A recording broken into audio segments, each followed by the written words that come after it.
Hello, listeners. Welcome to the second La Liga podcast from us over at Fourth Place Trophy.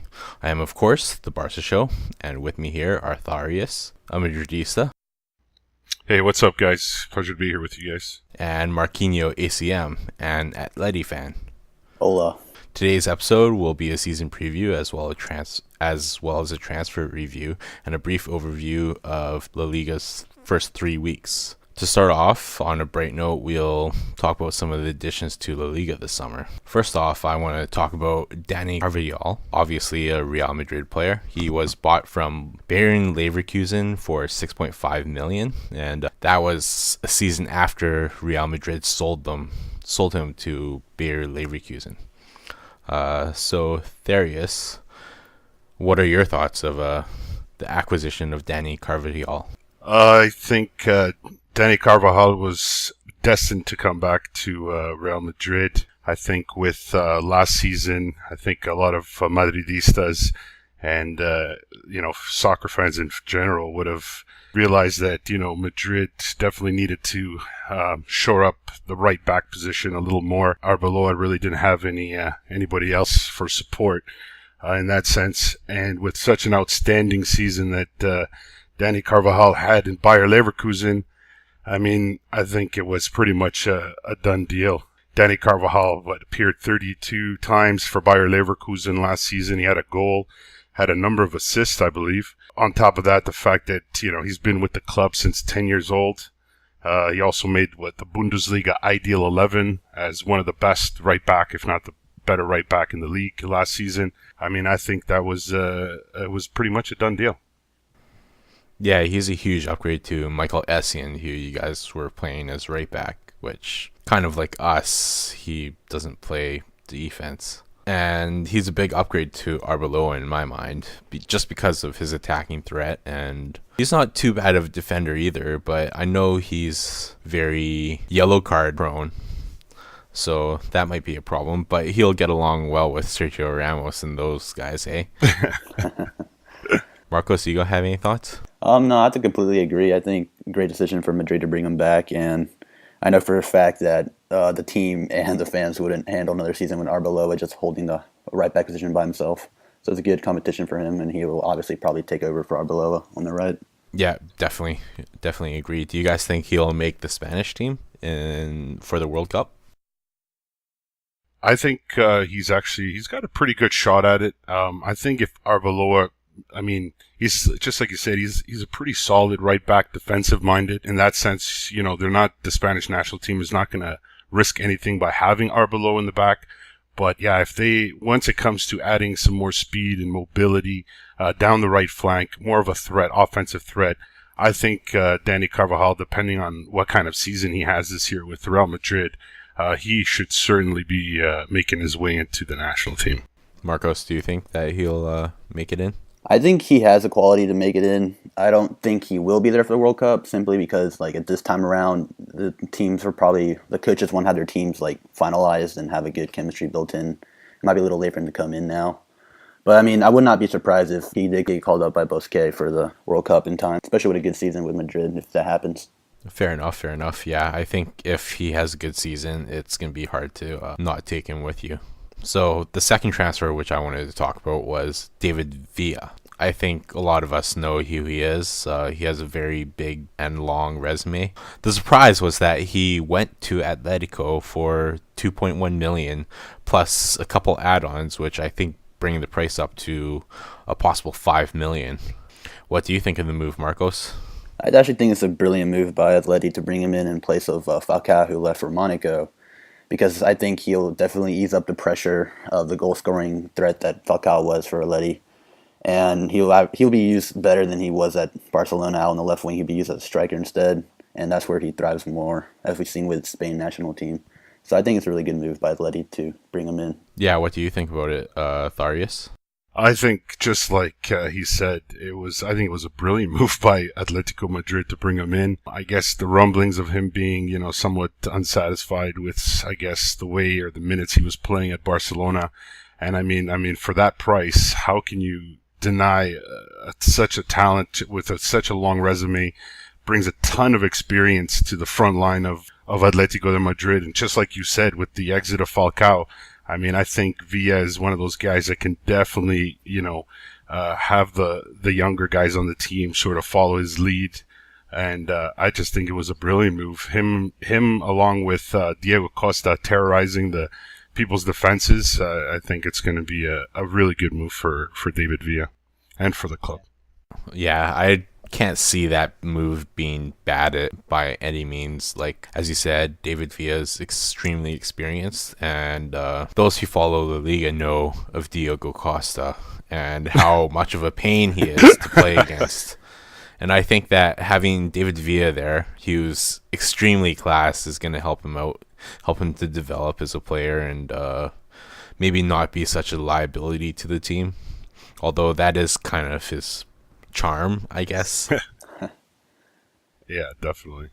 The next signing I wanted to talk about was Tober Alderweireld. He signed from Ajax.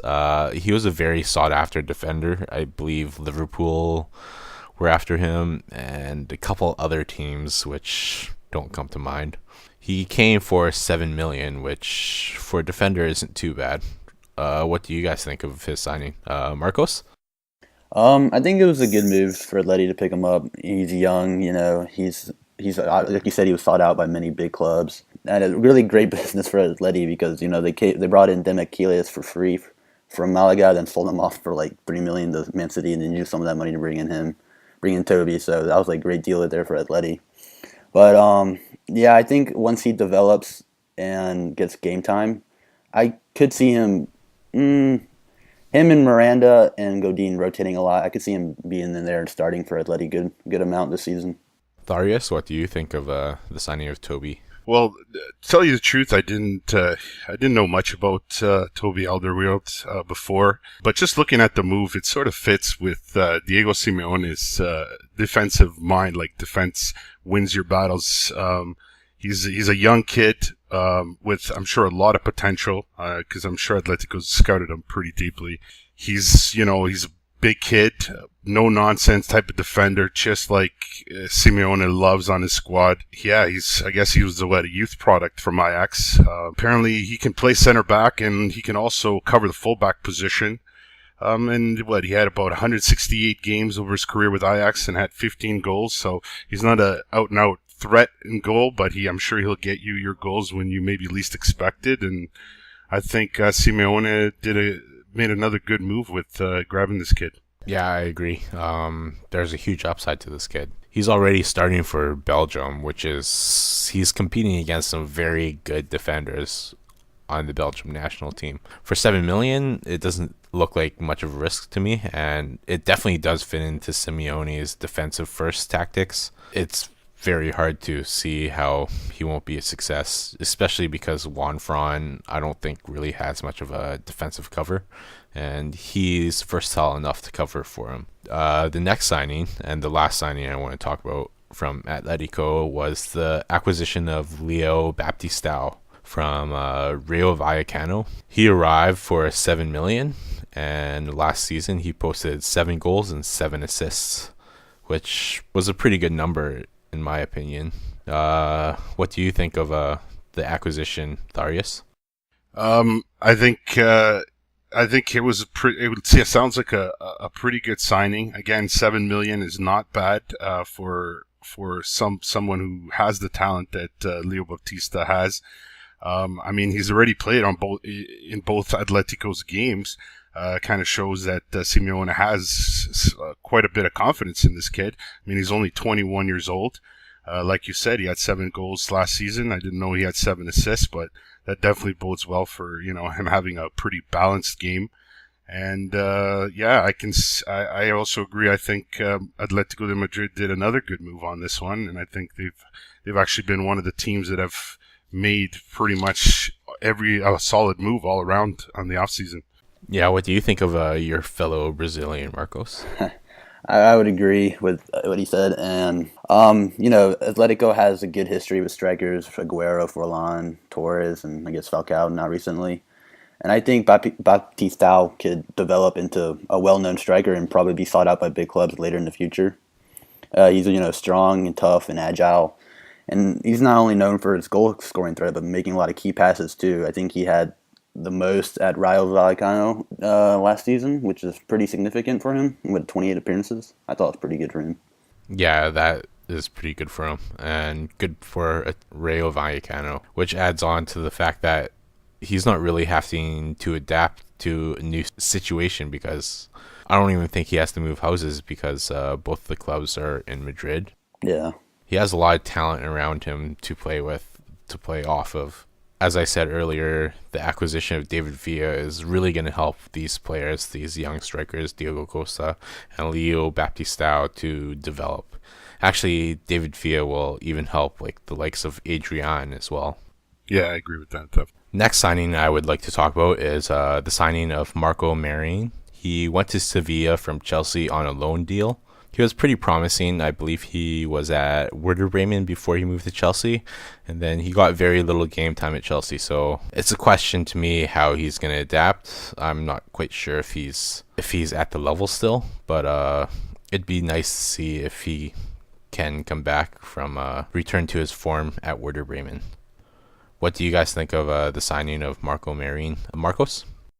I think it was a great pickup by Sevilla to grab him on loan, seeing as he was getting game time at Chelsea, and I probably don't think he ever will get game time at Chelsea. And I think what kept him out most of last season for Chelsea was an injury, but for the most part, I think he got back on his feet and now is playing to the level he's expected to be playing at Sevilla. And he'll provide a lot of them, a lot of chemistry for them, I believe, this season, and help make Gamero's and Baca's job a little easier in terms of goal scoring with his creativity. And what do you think about it, Yul? Yeah, I agree with that. I think Sevilla, I mean, they're in a win-win situation there with getting him on loan there from Chelsea. He was always touted as having like great potential. I mean, he's got an amazing slalom, amazing dribble. He can score for you. He can pass. Just like he'd mentioned before, an injury kept him out most of last season, and from getting any continuity at all. I mean, that's been the question mark for Marco Marin for a while now. I mean, he tends to get injured quite a bit. I know in the preseason for Sevilla, I mean, he was doing really, really well. He showed his quality. He got the fans like really, really excited. He scored a couple goals even in their, I think Europa League qualifier against the Polish squad there. I think he had a couple of goals. And I think from all reports and all sense that I'm getting, I mean, Sevilla's pretty excited about Marin coming over. For him, it's just a matter of staying healthy and just doing what he does. And I think Marin might actually be, a nice fresh breath of fresh air for La Liga this season. Yeah, he's a great addition to Sevilla. Once touted as the German Messi, which kind of shows what people thought of him before. Moving on from Marco Marin to one of my favorite players, Rafinha. Those who don't know, this is Thiago Alcantara's younger brother. He's from Barcelona, and he went on loan to Celta de Vigo. Marcos, do you have any thoughts of him? I can't really say much. I haven't seen him play, nor really know him that well. All I know is I like him better than Thiago because he chose to play for Brazil over Spain, so that's a good thing for me and him. But he went to Celta de Vigo. I believe, what is his name? Luis Enrique, old coach. He's going to be reunited with him, and I think he can develop him properly at there and help him get some first team experiences in La Liga. And Tharius, what do you think? Yeah, I agree. I think Rafinha is most likely going to find his way back into Barcelona lineup. Whether or not he's going to play a prominent role is yet to be seen. But I think it was a great move on Barcelona's part to lend him out to Celta de Vigo, where he's going to get a lot of minutes this season. He's going to show, I'm sure, his quality. I mean, this is a kid who comes from a family that was born to play football and sports in general. I think his father, Mazinho, was part of the 1994 World Cup winning squad with Brazil. I mean, his older brother is his compass there. He's guiding him along. I'm sure Rafinha is going to add a lot to Celta de Vigo this season, especially in, who knows, we may see him back at Barcelona playing a pretty prominent role. Yeah, I really like this move. I like the fact that Celta de Vigo is managed by Luis Enrique, so there's a lot of Barcelona familiarity there, so he can adapt well at Celta de Vigo and move on to Barcelona in maybe a season or two. I'm not sure if he'll be ready or if it's going to be optimal for him to return to Barcelona right away. But I really like the move. We're going to see a lot of creative flair from him. He's going to catch a lot of headlines, no doubt about it. A lot of people thought that he was the better one of the Alcantara brothers. And there's actually this one video going around of Thiago tackling Rafinha when they were probably like 8 and 6 years old, respectively. It already showed the class between Rafinha and Thiago back then. If you haven't seen the video, I'll find it and I'll post it in a link. The next addition I want to talk about is the addition of Giovanni Dos Santos to Villarreal from Mallorca for $6 million. Mexican, ex-Barcelona guy. What do you think of the move, Tharius? I think it was a great move for Villarreal. I mean, they have a 24-year-old that really causes a lot of headaches for a lot of defense in La Liga. It was unfortunate that, he was part of a team last season that didn't really go anywhere and was relegated. But Giovanni Dos Santos is one of those guys that he'll score goals for you.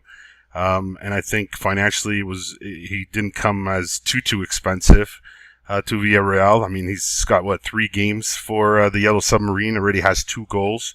I mean, he has a chance here to breathe new life into his career again. I think most people know his name already, and I think they're familiar with, I guess, his brother, is it? He's got a brother as well, doesn't he? Playing somewhere. Yeah, Jonathan Dos Santos also, yeah. So I think Giovanni, he's going to play a prominent role for Villarreal this season, and I've always liked the Yellow Submarine as a club. I think it's nice to see them back in the top flight again. But I think it was a great move for Villarreal to take Giovanni Dos Santos. And Marcos, what do you think of Giovanni Dos Santos? Yeah, I have to completely agree. It was a great pickup by Villarreal. He was obviously not going to stay in Liga Adelante with Mallorca, not with his talent. And $6 million was a bargain for him, I believe. It's unfortunate that his career got a little stunned at Spurs due to his, I guess, bad behavior outside of the club, whatever. But I believe he can come back to being a big name guy that he was once he left Barcelona at Villarreal, and I think he will help him do wonders on the first season back in La Liga.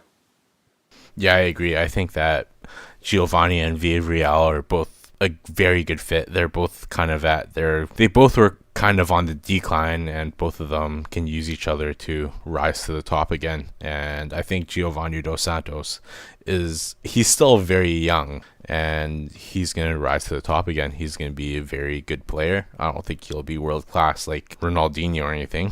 Those players only come once in a lifetime, but yeah. He will definitely be an awesome transfer for them, and I think he's already showed signs of success with the Yellow Submarine. I don't want to go over any more transfers. There have been a lot, though. Well, what do you guys think is the best transfer so far? Or any La Liga signing. You know what? I personally, I think David Villa is going to be a great signing for Atletico. I feel that's my favorite. There was another young guy that came over from Fiorentina for $3 million by the name of Haris Seferovic. I think Real Sociedad picked up a gem there. He hasn't been used by Fiorentina for the last season. I mean, this is a guy who in the Under-17 World Cup 2009, took all the headlines. He took the headlines away from guys like Mario Götze, Neymar, Isco, and Coutinho. That was that shocker when with Switzerland ended up winning the World Cup. I think this is a guy who really impressed in preseason for Real Sociedad. He's got a bomb of a left foot, just an absolute cannon. If you watched his goal against Lyon from 30 yards out there.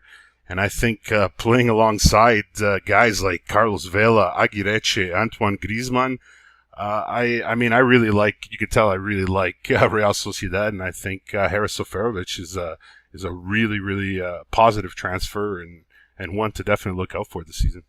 That's definitely a great shout. Yeah, I really like his addition, and his goal against Lyon was breathtaking. It reminded me of Demba Ba's goal against Chelsea. I think it was 2 seasons ago. Yep. Oh yeah. Marcos, what do you think is the best transfer?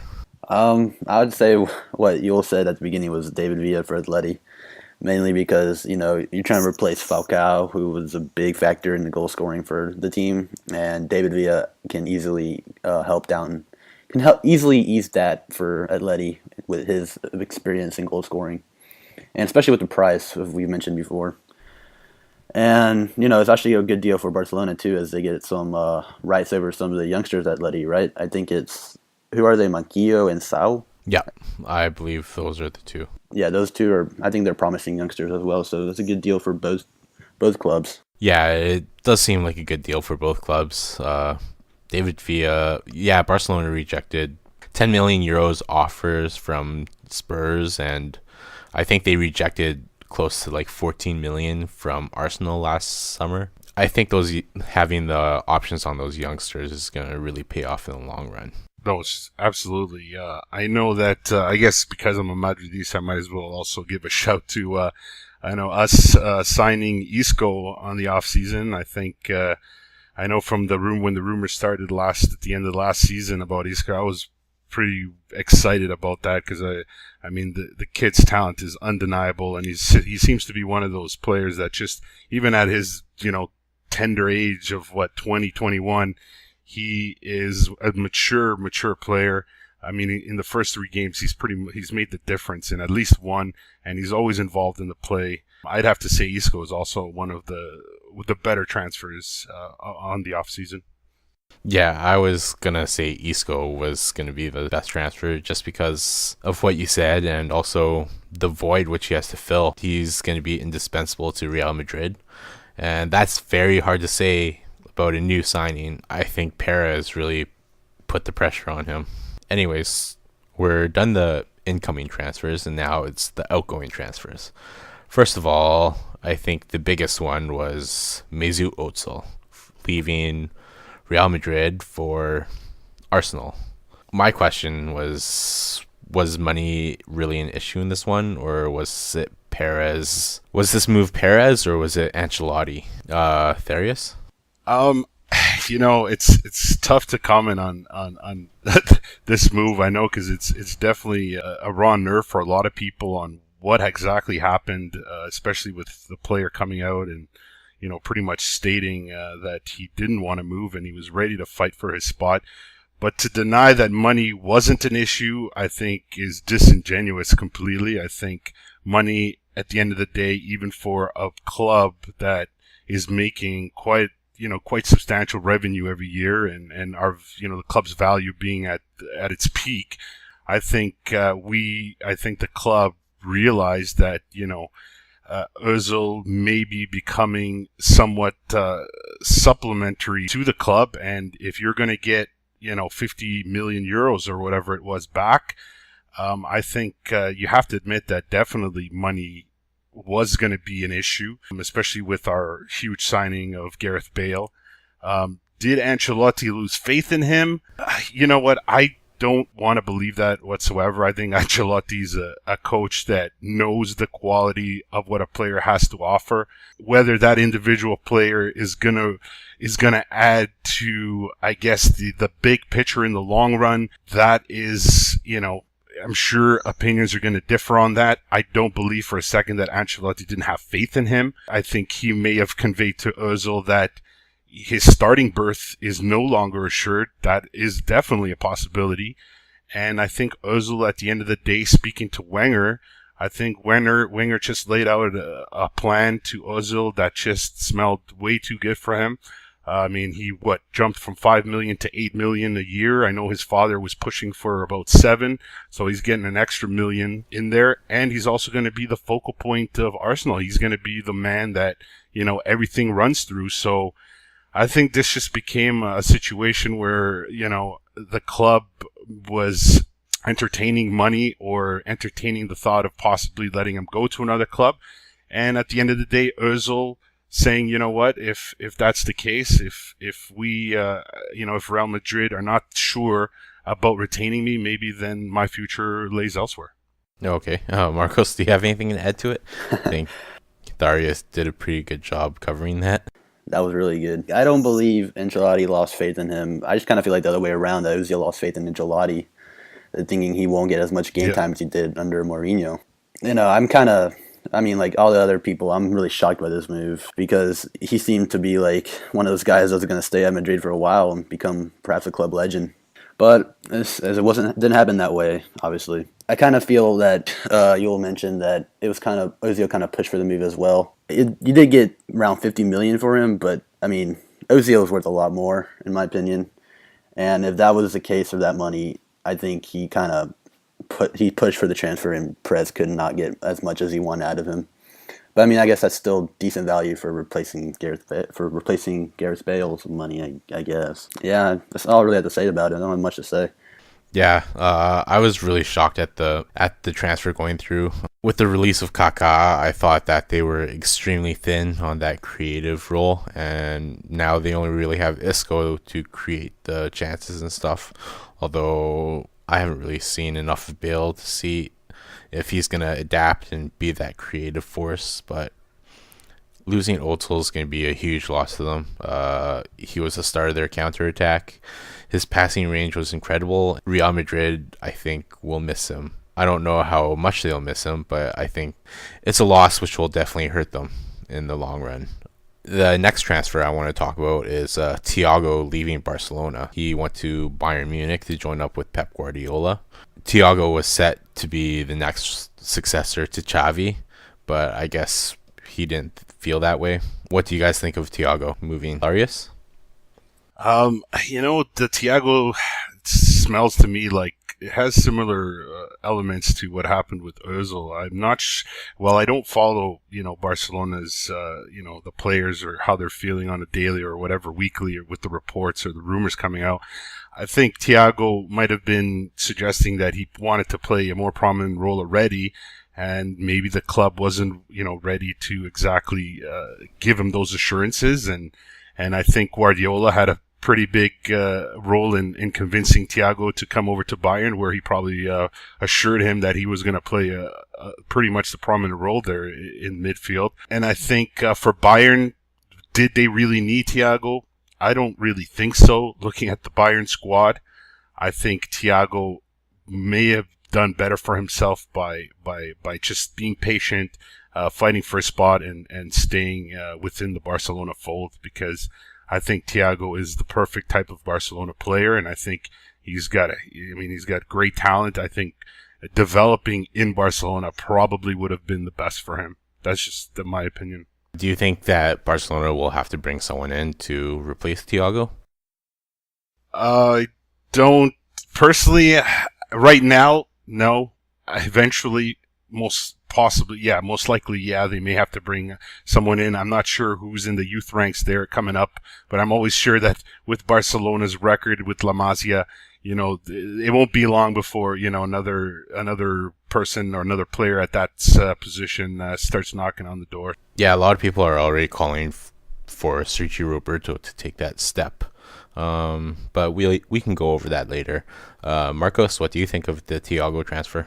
No, I think Tharius hit it right on the head with it compares a lot to the Ozil transfer in terms of lost faith in management and hearing something better abroad. As for a replacement for Barcelona, I don't think, as you said now, I don't think they really need a replacement, as, La Masia comes out with talent all the time.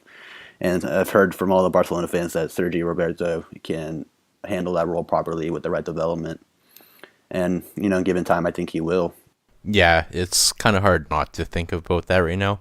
Sergio Roberto has been very promising in the games which he's played. I also agree that Thiago kind of felt that there's a better opportunity somewhere else, especially with the World Cup coming up. I think he really wanted to make that push for the Spanish team and didn't feel that playing second fiddle to Xavi was really going to stick out for Del Bosque. Although I think it would have been beneficial for him. The next one, I want to go back to Real Madrid. The departure of Gonzalo Higuain. He went to Napoli for quite a hefty fee. I think it was 35 million. You can correct me if I'm wrong, Tharius. Yes, I believe you're pretty close there on with that one. What do you think of Higuain's departure? Did he have no role at Real Madrid, or? I think he did have a role left at Real Madrid. I think it came down to last season, sort of the fans and I think the higher ups in the club and everyone involved just got a little tired of watching, Higuain and Benzema sort of eat a lot of chances and not bury it in the back of the net. I think it just came down to which one was going to be chosen. Because I think there was a lot of feeling that, another striker was going to come in to replace one of them. Whether or not Higuain was the right choice, I personally don't think so, because for me, Higuain is, he's more of a goal scorer. I feel that we need more, more of a threat in the middle for Real. Then again, Benzema, he's sublime with his passing. When he wants to, he becomes a great creator. Benzema might end up being the right choice in the end because, with Bale on the right or on the left and Ronaldo on vice versa, Benzema could be the one setting up some great sublime passes to the right or to the left. But I personally, my personal opinion was that, of the two players, I would have kept Higuain just for the fact that, I think he's a great goal scorer. He may not have the passing as much as Benzema, but I think Higuain might actually be a loss for Real Madrid as well.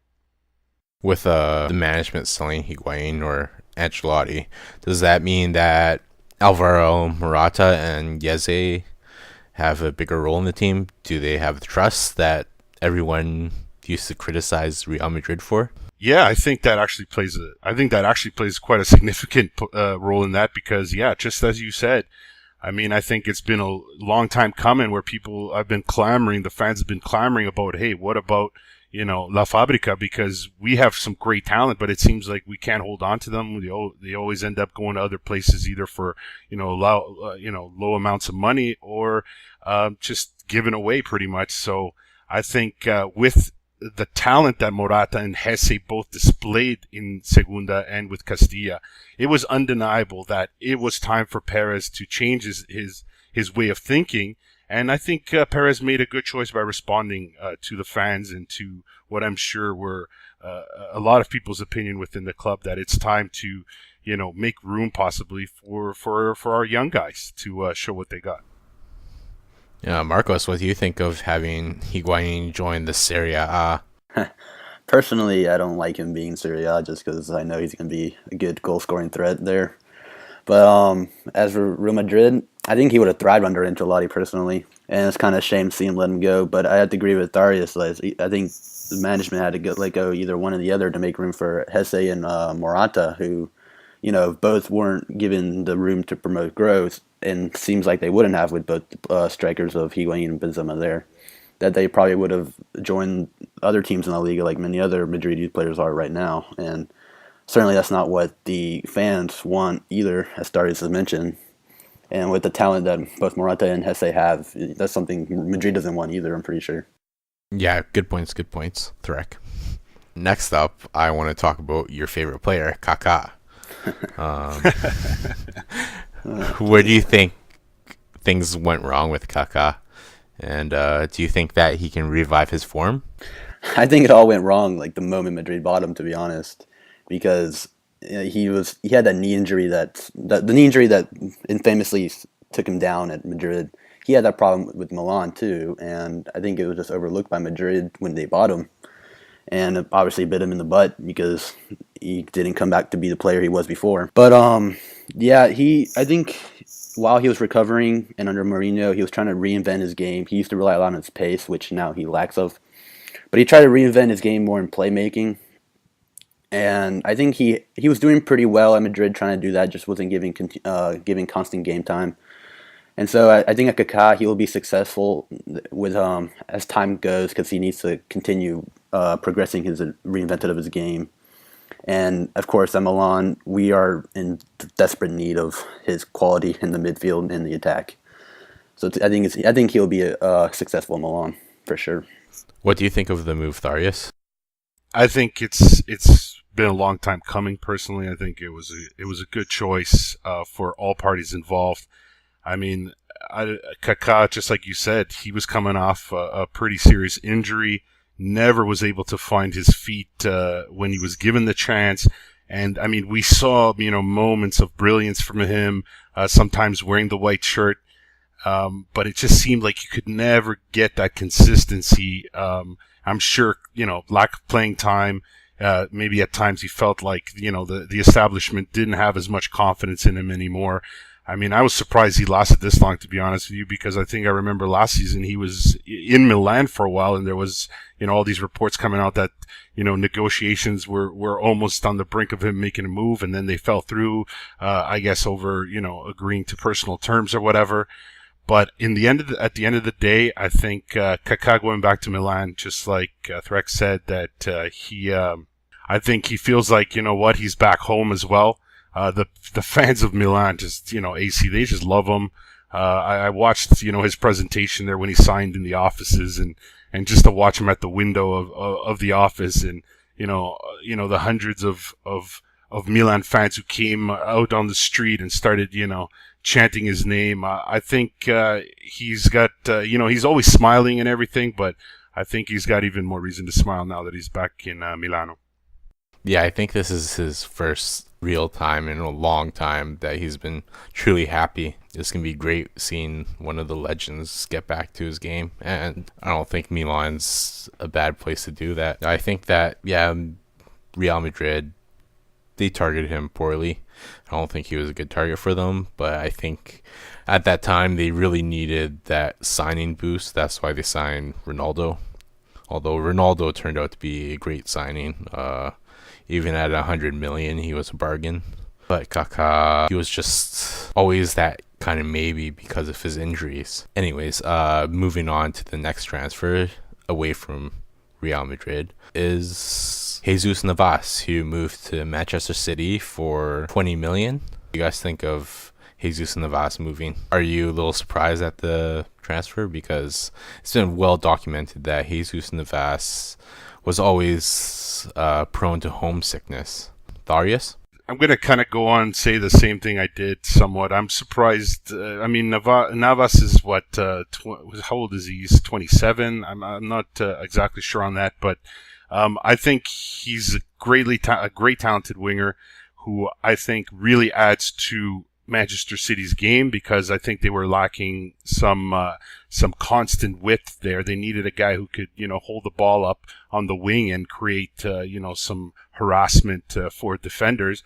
I think they got the perfect player in Jesus Navas, and I think, it's going to bode well for Navas's chances also in, going to the World Cup.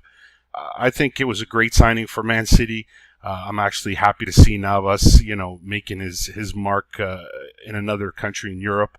I'm not, in terms of his homesickness, I'm sure Man City's doing everything they can to make him feel comfortable. I know he's got a couple of Spaniards on the team there that I'm sure are taking him out on those nights on the pub crawls there, and I think he'll do fine in the EPL.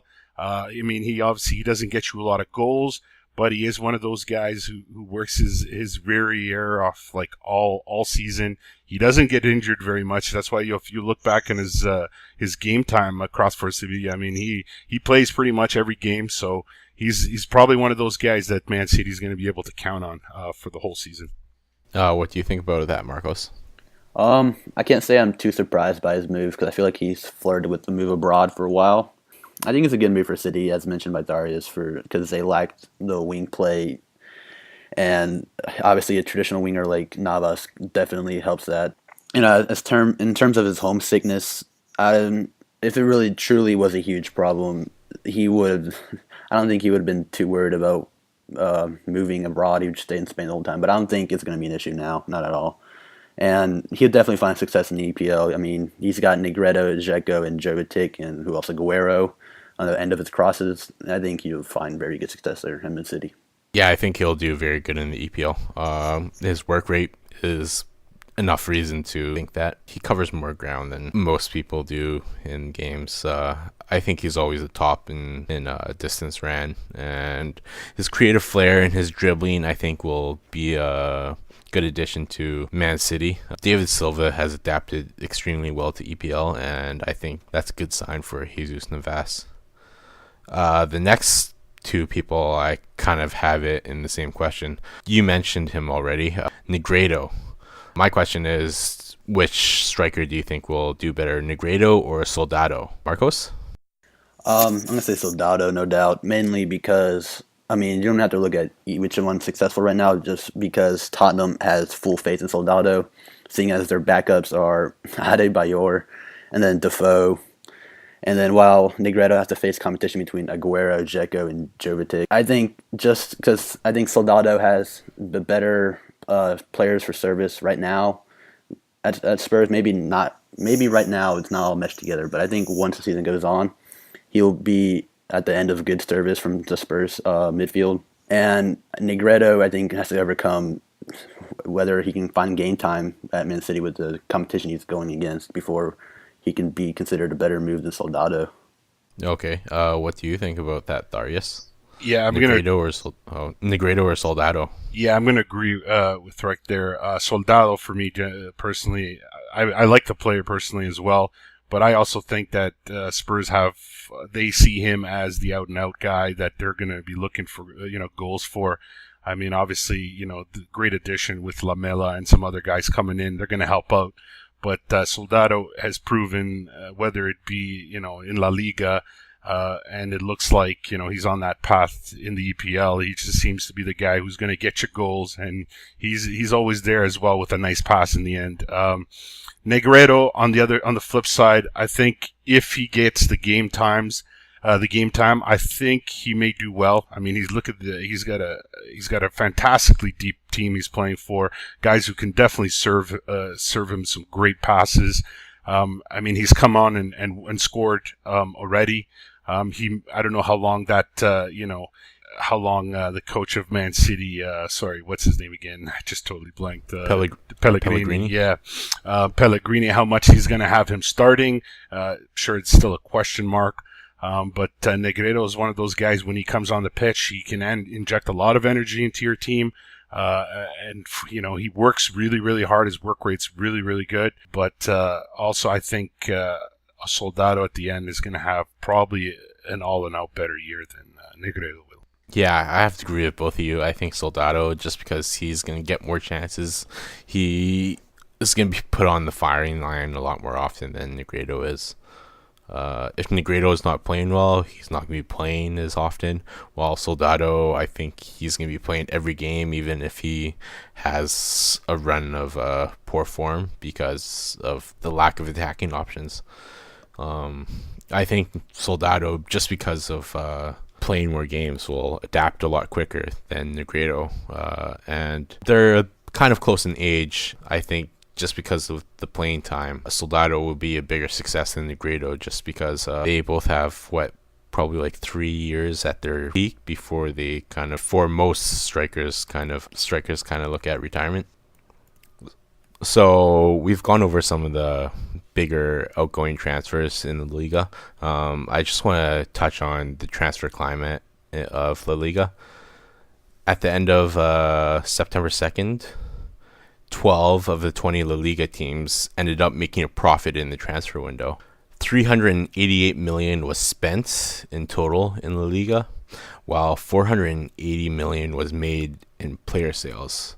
Of course, this doesn't account for players like Falcao, Kondogbia, and Negredo, who have third-party ownerships, but it is a good idea of the direction that La Liga is going, and it's a poor direction, which I'm not a big fan of. Outside of Barcelona and Madrid, the most expensive transfer was 10 million, so that's a huge gap between the big spenders of Madrid and Barca and Atletico Madrid and all the rest. Do you guys have any thoughts about the movement in La Liga and the direction that it's going? Tharius? Yeah, well, you know what? I'm going to agree with you on that. I think it's definitely the talent drain is obvious. I mean, it bodes well for the fact that La Liga has such great talent. You see a lot of interest even in very young players now coming out of Spain. I mean, It seems like Spain has got this youth development program across the country down to a science where they're just creating great talent. So of course they're going to be on the receiving end of a ton of offers. Obviously, we have to take into account the financial situation in Spain. I think to ignore that wouldn't be a good idea because, a lot of clubs, especially the smaller ones, because they don't get the same amount of TV distribution rights like the two big clubs at the top, they unfortunately, to make themselves financially viable and to stay afloat, it's a necessary evil for them to entertain these $1 million offers from abroad. It's not a good direction, definitely not, because like I said, you're going to have this talent drain in Spain. But on the flip side, the smaller clubs, unfortunately, they require influx of cash and their players are their commodities. The third party ownership, it tends to make these transfers a lot more complicated because there's a lot more people that want their piece of the pie. But at the same time, for smaller clubs, taking on corporations who are willing to share in paying whatever the case is for that player, and taking on the cost again is going to be a necessary evil. Because not everyone has the ability to hold on to these players just with club revenue. Yeah, the gap between the big teams and the small teams is incredible in La Liga. I have some stats here. 10 teams in La Liga spent less than $3 million this transfer window. So that's half the league. And 4 teams in La Liga spent 80% of the total $388 million, which is spent. What do you think of everything, Marcos? I agree with Tharius said. I mean, it's the same kind of situation in the Italian league right now, where the smaller clubs sell because of financial reasons. And, a club is first and foremost a business, and they need and in order to stay financially clear, they're going to need to sell key players, and revenue just doesn't do enough for them, especially with financial fair play coming into play. Or is it in play? I'm not even sure what's going on with that anymore. But yeah, I agree. TV revenue doesn't help. Club revenue itself can only help so much, and player sales is just something that has to happen when the economy is just not as good as it should be. Yeah, it's a huge circle. If they don't get TV revenue, they don't get exposure, and if they don't get exposure, then the sponsorships kind of dry up. A lot of teams had troubles finding sponsorships and stuff, and that's why they had to turn to third parties, which is pretty sad. I actually have another stat here. Out of all the Liga teams, only Barcelona and Real Madrid have kept all their signings from last season. So the 2012 and the 2013 season, I think they signed 5 players in total, and all those 5 players are returning players, while all the other teams have lost at least one player which they signed last year, which is just shows that a lot of the clubs are in that selling mode. Anyways, this will be the wrap up of the first part of our second La Liga podcast. Kind of gone over the transfer window. Hopefully we didn't bore you too much. The next one, we will be doing a tactical review as well as a little bit of additional preview for La Liga season. Thanks for listening, and hope you listen to part 2.